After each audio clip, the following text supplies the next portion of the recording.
So like I hinted at before, a natural reaction to any emergency is to freeze. But listen, you can combat this tendency with self-awareness, broadened expectations of what you might be facing by practicing some immediate actions to keep in mind if you were to find yourself in an active shooter situation. So here are some key tips. First, know the location of at least 2 exits at all times. And remember, windows can serve as an exit if necessary. Now, not all windows are suitable as a form of egress, and the higher up they are, the less likely they are to safely serve your purpose of escape. You don't want to be frantically formulating an escape plan and make a dash for a window when your story's up in the air. This is also a place where emergency exit signage, clear and standardized, is necessary. Second, and this may sound a little odd to you, but I'm serious, learn to recognize the sound of gunshots.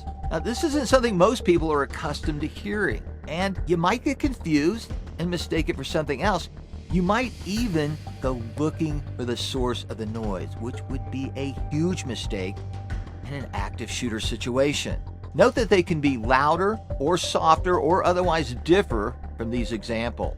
When in doubt, you can't go wrong calling 911. It's better to call them and have it be a false alarm than to waste precious minutes waiting for a second shot to sound off.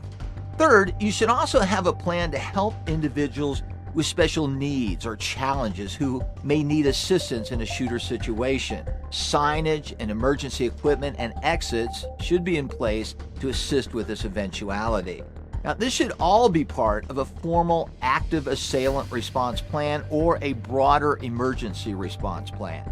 And the fourth tip that you might not think about until it causes you to freeze, expect there to be a lot of smoke and screaming. Seconds count in these situations. Being surprised by your environment is going to cost you precious response time. Discuss these tips and investigate others from case studies closely related to your particular place of work with your coworkers.